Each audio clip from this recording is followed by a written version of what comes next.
Welcome to Founder's Temple. Being a founder isn't just about building a product, it's about mastering the flow of resources. Great founders are those who, somewhere along the way, stop just earning and start understanding how money actually works. To truly grasp the modern financial system, you have to look back, because the history of the stock market is the ultimate playbook for understanding how capital scales human ambition. Here are 6 main events in the history of stock market. Throughout its history, the stock exchange has gone through different periods.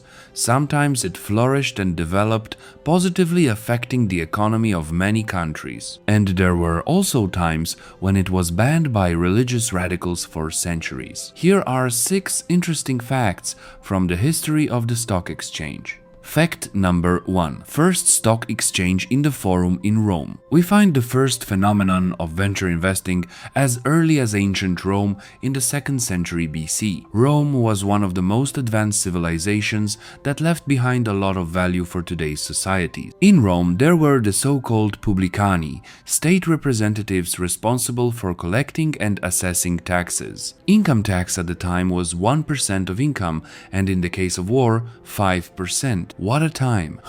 Publicani over time, in addition to collecting taxes, began to collect money for various public projects, roads or buildings. Shares in these projects were created as documents guaranteed by the government with a rate of return. People who had money often preferred to invest it in just such projects rather than put it in a pile. In addition, Rome also had a market called the Forum. It was a place in the center of Rome where people met to discuss new projects and offer shares in those projects. Trading between people in these shares also took place there. This was the first recorded example in history of a stock exchange that also lived to see regulation in Rome. It can be considered that this exchange also influenced the development of Rome's economy and expansion. Fact number 2. 1000 years of the Dark Ages. Unfortunately, Rome fell, was conquered by barbarians, and religion, often very radical, also began to rule in Europe for a long time. There came a time in Europe called the Dark Ages, and later the Radical Middle Ages. Rome existed from its historic founding in 752 BC until the 27th year of that era as a republic, then as an empire until 476 AD. Religious doctrine held that making money with money is a sin.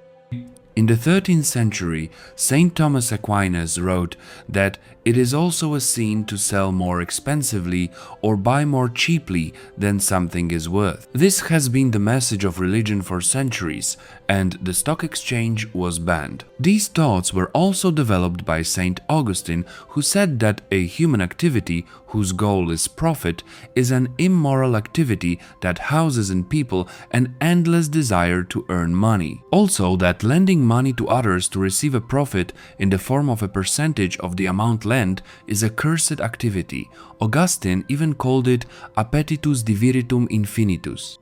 For centuries, there was a deep moral conflict of the church that blocked any development of financial exchanges. The same was true in the Islamic world, which considered stock exchanges condemned. Fact number 3. 14th century Venice. Only later, more than 1000 years after the fall of Rome, during the Renaissance, when humanity began to be reborn again, prosperity increased. Athenian and Roman ideals were revived in Europe. The need for development, the need for capital, and the need for credit begin to arise again. In any developing society, these forces eventually arise. Rome provided the template for the creation of new exchanges. In 14th century Venice, which was becoming a prosperous republic with developed trade with the entire Mediterranean. To minimize the risk of expeditions and speed up the process of raising funds for sea expeditions, the Venetians created a system of participation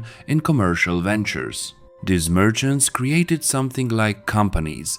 They called them commenda in Italian. They consisted of raising capital for an expedition using documents called shares that guaranteed a percentage of profit from these expeditions. Later, these documents also began to be traded among themselves in a specially dedicated building. It was called Fondaco dei Tedeschi and was located in Venice. Germanic traders met there with Mediterranean. It is said to have been one of the first examples of a dedicated securities exchange in the world. The Venetian government was quick to recognize the importance of this event to the country's economy and created regulations to ensure that this trading took place legally and transparently. The Venice Stock Exchange played a significant role in the development of Venice and paved the way for the creation of later exchanges that became engines for the global economy. In 1460, the Bourse of Antwerp was established and it quickly became one of Europe's most important financial centers. The stock exchange began with merchants, traders who traded goods with each other, and later it evolved to trading shares of merchant corporations. Throughout the 16th and 17th centuries, Antwerp was one of the wealthiest cities in Europe. The Antwerp Stock Exchange played an important role in international trade. It was also the main place where the Spanish and Portuguese governments sold their bonds, which was spent to finance overseas exploration and colonization. However, Antwerp's fortune began to decline due to political instability, wars, and competition from other financial centers. Fact Number 5. Amsterdam Stock Exchange. The most important event in the history of the exchange, as we know it today, is considered to be the establishment of the Amsterdam Stock Exchange in 1602. This exchange started the so-called Golden Age of the Netherlands. In Amsterdam, the trade over the sea started to flourish. The Dutch created Dutch East India Company. Its purpose was to trade with Asia, mainly Indonesia. It was the largest trade company in history and has had a significant impact on the shape of economics around the world to this day. The company grew to gigantic proportions and was an excellent investment for all who bought its shares. The company had a monopoly on trading spices such as nutmeg, cloves, and pepper. The company employed 50,000 people and had about 1,700 large shareholders, owning 2,000 shares each. These were mainly wealthy traders and merchants who saw the potential of the venture and invested in it. The Amsterdam Stock Exchange was created mainly to trade shares of the Dutch East India Company. It is very difficult to estimate in today's money what the revenues of this company were, but some sources say it was about $7.5 billion a year in today's money. Despite its economic power, the Dutch East India Company was eventually dissolved in 1799, almost 200 years later, due to poor management and emerging competition in Europe. And the Amsterdam Stock Exchange was incorporated into the Euronext exchange, an exchange that operates in Brussels, Dublin, Lisbon, Oslo, and Paris. Today, this exchange focuses mainly on technology companies and is Europe's largest exchange with a capitalization of $5.9 trillion in 2023. Fact number 6. Development of exchanges in the world.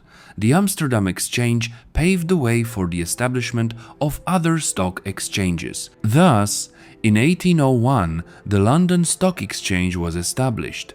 At the end of 1792, 24 brokers signed the Buttonwood Agreement on the Lower Manhattan to establish the American Exchange. This is considered the birth of the American Exchange.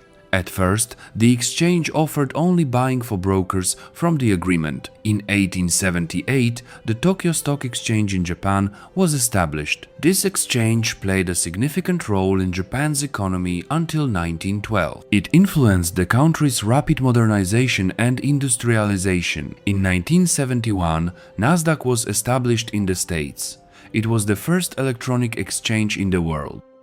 In the beginning, it was just about displaying stock prices on teleprompters, but later the Nasdaq exchange became electronic only. It transformed itself into electronic-only trading. In 1983, the London Stock Exchange implemented the automated bookkeeping system for stock trading. In 1990, ECN's electronic communication network showed a new electronic system alternative to the current one, where electronic systems collated buy and sell orders for shares. In 1998, a fully electronic system was implemented by the Tokyo Stock Exchange. In 2000, many stock exchanges converted to electronic systems as a result of technological advances. In this way, stock exchanges have globalized. Today, the electronic form of trading on exchanges has become dominant. Many exchanges have also started using HFT, high-frequency trading. This is an algorithmic trading strategy using computer programs. High-frequency trading today is stirring up a lot of controversy. It creates new questions about the impact of these algorithms on the world economy and raises doubts about the integrity of the exchange. In 2010, the Dow Jones stock market experienced the so-called flash crash, when the value of the stock market fell by 1,000 points in one day. This raised concerns about HFT. Some believe that HFT is dangerous, and others believe that HFT increases the efficiency of stock exchanges and trading on them by increasing the speed of money flow. That's all for today about the history of the stock exchange, one of the most interesting economic phenomena. Stock exchanges shape today's economy and are most advanced mechanisms on the market. Do you think that stock exchanges are good for the market, and what is your opinion on high-frequency trading? Please like and subscribe if you enjoyed this material, and see you in other videos.